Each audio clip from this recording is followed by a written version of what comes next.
¿Estás almorzando, Sebastián? ¿Rico?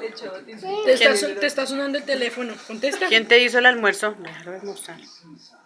Tía era. Ay, la tía Noelia le hizo el almuerzo.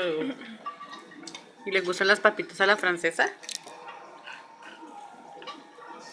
¿Sí? Rico, ¿no? Te comes todo.